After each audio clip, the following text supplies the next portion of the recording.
آج امارات کے جمعے کے خطبے کا اردو مفہوم آپ کی خدمت میں پیش کرتا ہوں۔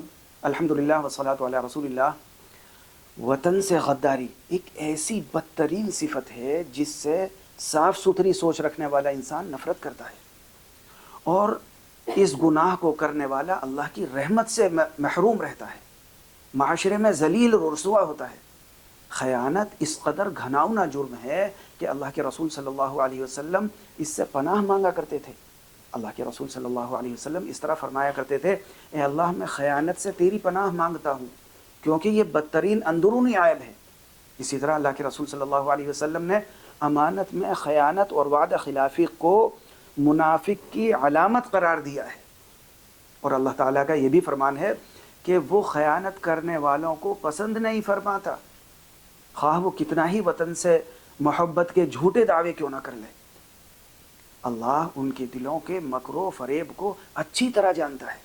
عزیزان گرامی، یہ غدار اور فتنہ پرور لوگ بظاہر وطن سے محبت کرنے والے بنتے ہیں، مگر حقیقت میں ان کی دوڑیں ملک دشمن گروہوں اور دہشت گرد تنظیموں کے ہاتھ میں ہوتی ہیں۔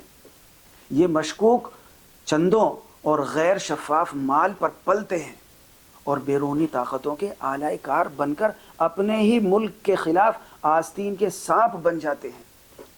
یہ وہی لوگ ہیں جن کے بارے میں اللہ کے رسول صلی اللہ علیہ وسلم نے خبردار کیا تھا کہ تم ان کی نمازوں اور روزوں کو دیکھ کر اپنی عبادتوں کو کم تر سمجھو گے، بہت کم اور چھوٹا سمجھو گے، مگر وہ دین سے اس طرح سے نکل چکے ہوں گے جیسے تیر شکار سے پار نکل جاتا ہے۔ یاد رکھیے کہ وطن کی نعمتوں میں پل کر اسی سے غداری کرنا بدترین ناشکری ہے، جبکہ سچی وفاداری ہی شریف لوگوں کا طریقہ ہے۔ میرے بھائیوں، دنیا آخرت کا سب سے بڑا نقصان یہ ہے کہ انسان اپنے ہی ہاتھوں اپنے وطن کے امن اور سکون کو برباد کر دے۔ اللہ کے رسول صلی اللہ علیہ وسلم کا فرمان ہے کہ تم میں سے ہر شخص ذمہ دار ہے، اور اس سے اس کی ذمہ داری کے بارے میں قیامت کے دن سوال ہوگا۔ اور ہم اللہ کا شکر ادا کرتے ہیں کہ اس نے ہمیں بیدار مغز، سیکورٹی ادارے اور بہادر افواج عطا کی ہیں جو دشمنوں کو پیچھا کرنے میں دن رات ایک کیے ہوئے ہیں۔ ان محافظوں کے لیے اللہ کے رسول صلی اللہ علیہ وسلم نے خوشخبری دی ہے کہ وہ آنکھ جو اللہ کی راہ میں پہرا دیتے ہوئے رات گزارے، اسے جہنم کی آگ نہیں چھوئے گی۔ ہمارا دینی اور قومی فریضہ ہے کہ ہم ان اداروں کے ساتھ بھرپور تعاون کریں۔